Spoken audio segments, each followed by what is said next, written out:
D'accord. Afin d'être connecté avec les autres, en fait, il faut avoir une connexion avec soi-même. Ça, je le dis de façon générale, c'est une règle générale, mais qui est super importante, surtout pour les filles de votre âge, qui sont en âge de se marier. Il faut vraiment être très conscient du fait que si vous allez rentrer dans une relation avec quelqu'un d'autre, il faut absolument, je dis bien avant de rentrer dans la relation avec l'autre personne, de se connaître soi-même et de bien savoir là où vous êtes et d'avoir une mission dans votre vie, d'avoir une envie d'accomplir quelque chose ou d'avoir une connaissance de soi-même qui est profonde, avec laquelle vous êtes à l'aise. On n'a jamais fini de travailler sur nous-mêmes, mais il faut absolument, avant de rentrer dans la période où on va être en relation avec quelqu'un d'autre, et c'est très très important de se connaître soi-même. Donc là, dans cette période où on est, j'ai pensé que ce soir, puisque on est pour vous c'est le soir, et on est en train de commencer la semaine la 5e semaine du Homer. Le Homer, c'est la période donc où on est sorti de Mitzrayim, on est sorti d'Égypte, on est sorti de nos confinements, de l'endroit où on était bloqué finalement, et c'est entre ce moment-là où on est sorti et le moment où nous sommes prêts à accepter la raison pour laquelle nous sommes sortis, le don de la Torah, l'acceptation de la Torah. Donc, on est dans cette période-là et cette semaine qui vient, c'est la semaine où on travaille sur la qualité de Od. La semaine dernière, pour faire un petit peu un retour en arrière, la semaine dernière, on a été dans la semaine de Netzach. Netzach, c'est la capacité à résister. C'est la capacité à durer, à continuer à être fort et à vouloir monter. C'est comme le moteur d'une voiture. C'est ce qui nous permet de rouler. Ok ? C'est ce qui fait avancer, c'est ce qui fait continuer. Donc, Netzach, c'est la fortitude, c'est le moteur. Et là, cette semaine, Od, c'est, pour comparer à l'analogie de la voiture, c'est l'essence. Vous pouvez avoir une voiture magnifique, mais vous n'avez que la carrosserie. Bon, c'est très beau, mais enfin, ça sert pas de voiture. L'essence d'une voiture, c'est d'avancer, c'est de nous faire voyager dans l'espace. Donc, on voit que la carrosserie, c'est une chose. Le moteur, c'en est une autre. On en a besoin. Il faut aussi qu'il soit connecté avec la carrosserie. Et l'essence, c'est ce qui nourrit le moteur. Donc, la Ode, c'est la semaine dernière, on a une Netzach, c'est l'endurance. Cette semaine, c'est Ode. Cette semaine, c'est l'essence qui nous permet de continuer. Parce que vous savez qu'on peut avoir quelque chose de très fort, de très grand, mais si on n'a pas la possibilité de le faire constamment et de continuer, de progresser avec, ça ne va pas nous mener à grand chose. C'est comme si vous avez une voiture sans essence, vous n'allez pas aller très loin, à part si vous voulez la pousser par derrière. Ok. Od, qu'est-ce que c'est Od ? Od, c'est l'humilité. Alors, cette Mida, cette sphira de Od, c'est, disons que de la même façon que Gevura, la discipline, donne au chesed, la qualité d'amour, donne une direction et une permanence, on voit que Od donne à Netzach la possibilité de continuer et lui donne sa direction. C'est-à-dire que l'humilité va donner à votre stamina sa direction. Ça a l'air d'être un petit peu contradictoire et de ne pas avoir de sens, mais vous allez voir, on va en arriver. L'humilité, c'est le partenaire silencieux de l'endurance. Vous savez que très souvent on dit, derrière tout grand homme, il y a une grande femme. Oui, il y a des fois un partenaire qui est silencieux, qu'on ne voit pas, mais qui est là et dont on a besoin et qui est nécessaire pour que les choses continuent. Donc, l'humilité, c'est le partenaire silencieux de l'endurance. Et comment on continue à persister, c'est, contrairement à ce que des gens pourraient croire que c'est avec de la force, c'est de pouvoir continuer à persister, c'est grâce à cette qualité d'être humble. Okay? Donc ça a l'air d'être un petit peu contradictoire, mais en fait, on va voir, c'est ça qui arrive. Et la force de Od, justement, c'est dans le fait que c'est silencieux. La splendeur de l'humilité, c'est dans le fait que c'est au repos. Et ça ne fait pas de grand chahut, ça ne fait pas de grandes vagues, mais c'est là. Et c'est ça qui donne la possibilité de continuer. Alors, ce que je voudrais que vous fassiez, c'est que vous preniez quelques secondes et que vous pensez à une situation où vous avez besoin de persévérance et d'effort. À vous de choisir. À vous de choisir.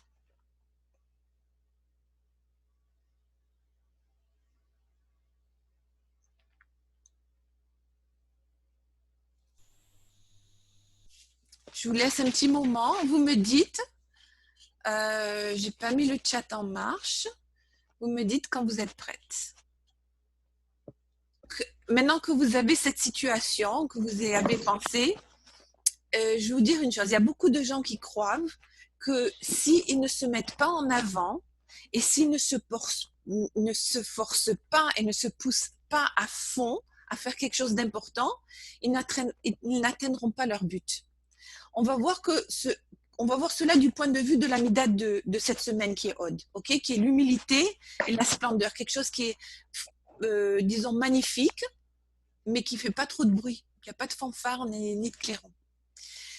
L'humilité et le fait d'accepter et de céder aux autres ou aux événements ne doit pas être confondu avec de la faiblesse et un manque de confiance en soi. Okay? Il ne faut pas dire « Oh, moi, je suis homme, donc je ne suis rien du tout ». L'humilité, c'est la modestie. Mais il ne faut pas confondre ça avec le manque de confiance en soi, au contraire. Qu'est-ce qu'il y a dit dans le prophète Micha? Dans le prophète Micha, il y a marqué « Qu'est-ce que Hachem demande de toi ?» Finalement, qu'est-ce que Hachem demande de toute personne? C'est d'être humble et de marcher avec Hachem. Donc, qu'est-ce que ça veut? Est-ce que ça veut dire qu'on se considère comme un zéro? Non, au contraire. Au contraire. Quand on marche avec Hachem, il ne faut pas oublier la phrase, il faut marcher avec Hachem. Donc, c'est quelqu'un qui n'est pas seul, c'est une personne qui ne se sent pas, elle, dans le monde, elle-même dans le monde toute seule, mais c'est une personne qui se sent là avec sa source de vie. Donc, au contraire, on a dit Od, c'est l'affirmation et la réalisation. Le mot Od et le mot Oda'a sont de la même racine en hébreu. Ça veut dire qu'on reconnaît quelque chose, qu'on le réalise, qu'on l'admet et qu'on l'intègre. Okay? Et c'est ça qui nous donne, quand on reconnaît et qu'on admet ce qu'on est, c'est la qualité de Od. On est reconnaissant à Hachem, finalement, et on dit merci. C'est pour ça que Oda, ça veut dire aussi merci. Mais avant de dire merci, il faut pouvoir regarder les choses telles qu'elles sont. On ne peut pas dire merci pour une chose dont on n'a pas conscience, qu'on ne réalise pas. Donc, première des choses, réaliser la chose, la reconnaître, et ensuite la gratitude vient évidemment. Et quand on regarde en face de nous et qu'on admet les choses telles qu'elles sont, quand on les réalise, quand on les voit telles qu'elles sont, ça c'est la mida de Od. C'est reconnaître et admettre les qualités qu'on a, parce qu'on a dit qu'il faut se connaître soi-même, c'est notre travail de toujours, toute la vie, c'est notre travail continuel, de se connaître et d'admettre qu'on a certaines qualités, certains talents, certaines possibilités, certaines circonstances même. Les circonstances où on est dans la vie, c'est aussi des choses qui nous ont été données. Des fois, c'est pas quelque chose qu'on a obtenu à force de notre travail, mais c'est des choses qui nous ont été données. D'être né dans un certain pays, dans une certaine famille, dans un certain milieu, dans un certain peuple, tout ça, c'est des choses qui nous ont été données. Donc, c'est des qualités naturelles qui nous sont données par Hachem. C'est pas notre fabrication du tout. On n'a pas été, c'est pas nous qui n'avons fabriqué tout ça. Et si Hachem nous a donné ces choses-là, c'est un cadeau qu'il nous a fait. Et vous savez qu'il faut toujours apprécier les cadeaux. Et il faut toujours les utiliser à bon escient. Mais ces cadeaux-là qui nous ont été donnés avec grâce et avec bonté, c'est pour un but qui n'est pas seulement de satisfaire à nos besoins personnels.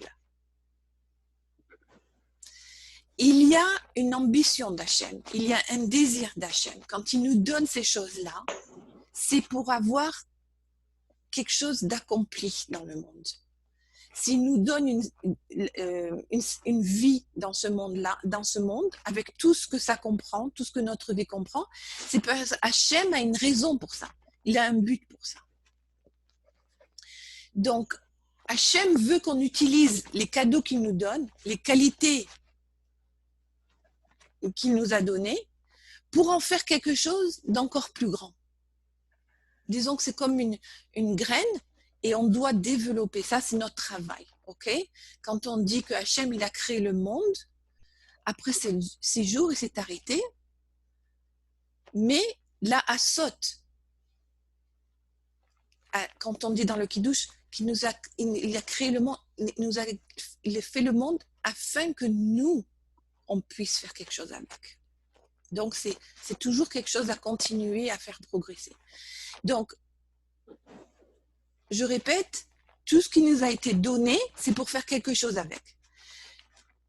Une petite parenthèse que je voudrais mettre là, quand je parle de qualité, de ce que Hachem nous a donné, il y a certaines choses qui nous ont été données, qu'on trouve désagréables, franchement énervantes, dont on croit qu'on pourrait franchement s'en passer.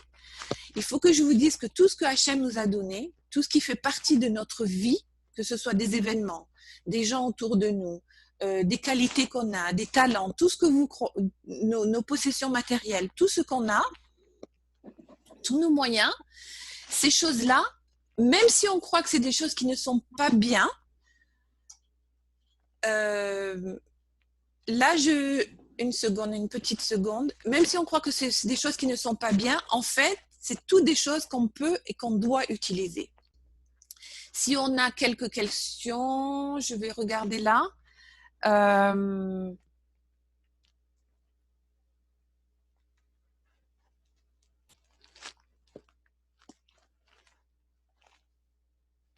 Alors, petite question, je voudrais répondre. Quelqu'un a... Bon, ça c'était une question en général. Quand on est en train soit de réagir à une personne dans notre vie, que ce soit une personne de la famille ou une personne dans le niveau social ou une personne dans le travail ou plus tard avec les enfants, quand on a cette chose-là, quand on a une relation avec quelque chose qui est extérieur, ok? Quand on pense et on réalise que de la même façon que cette personne est là, elle est venue d'une source de vie, elle est venue d'Hachem, on réalise aussi que cette personne-là n'est pas seulement là pour nous. Elle est là parce qu'Hachem l'a envoyée. Et nous, ce qu'on est en train de faire, c'est faire un travail avec cette personne. Maintenant, dès qu'on a fini le travail avec cette personne, on n'a pas tellement de rapport avec elle. Ce qu'il faut, c'est finir le travail qu'on a à voir avec cette personne. Et des fois, quand on est omnubilé par quelqu'un, on n'arrête pas d'y penser, ou quelqu'un nous a fait quelque chose de mal, etc. Et il faut savoir que au plus on y pense, au plus on fait rentrer cette personne dans notre vie. Donc, si votre intention est de faire sortir cette personne de votre vie, la chose sur laquelle il faut le plus se concentrer, c'est sur vous-même. Parce que vous vous concentrez, vous pensez à l'autre, eh ben vous êtes dans la place de l'autre, vous n'êtes pas dans votre place à vous. Donc ça, c'est un point que je voulais soulever. Alors, en ce qui concerne la tsniout, la tsniout, quand on regarde soi-même, quand on se regarde à soi-même et qu'on est consciente de qui on est, d'où on vient, on regarde notre importance qui est absolument phénoménal d'être un être vivant dans ce monde. Ça prend des trilliards c'est une chance sur des trilliards, sur 37 trilliards, je crois, il y a une chance d'être vivante. Donc, quand on reconnaît qu'on est une personne vivante dans ce monde, on prend conscience de l'importance qu'on a. Une fois qu'on a pris conscience de notre propre importance, on n'a pas besoin de faire notre personne corporelle et notre personne telle que les autres nous voient, on n'a pas besoin de la déguiser. On n'a pas besoin de l'assimiler aux envies des autres. Parce qu'une fois qu'on a envie d'être nous-mêmes, la tsniout consiste à rentrer en soi-même, à faire grandir notre fort intérieur, à être heureux avec la personne qui on est et de ne pas rechercher le regard de l'autre. Bien qu'une femme, pour une femme, c'est très difficile parce qu'une femme toujours recherche le regard de l'autre. C'est Hachem qui nous a créés de cette façon-là. Mais si une femme est très consciente de sa position qui est, disons, intrinsèque, une position qui est forte, qui est naturelle, qui vient du fait d'être vivante, de la façon dont elle est, quelle qu'elle soit. Si on reconnaît ça, on est empreint de cette force-là, on est empreint de cette qualité qui est finalement une qualité de vie, quelles que soient les modalités de la vie, mais la qualité de vie en elle-même est tellement incroyable que quand on réalise ça, on n'a pas besoin de vivre au travers des yeux des autres. Parce que quand on a un problème avec la sniout, c'est qu'on veut se montrer aux yeux des autres. On veut que les autres nous acceptent, on veut être validé par rapport aux autres. Et donc, ce qu'il faut pour bien grandir à ce niveau-là, c'est de se fortifier dans la réalisation de ce que nous sommes. C'est la chose la plus importante. C'est la chose la plus importante. Oui, alors de respecter les autres. Respecter les autres du point de vue de quelque chose qui est difficile. Quand on réalise que ce qu'on est, on l'est. Que ce soit entouré d'autres personnes ou sur une île déserte, nous sommes qui nous sommes. Quand on réalise qui nous sommes, on n'a pas cette impression, par exemple, qu'il y a une autorité au-dessus de nous. Quand on réalise que la seule autorité qu'on a, c'est Hachem, c'est la création, c'est la source de notre vie,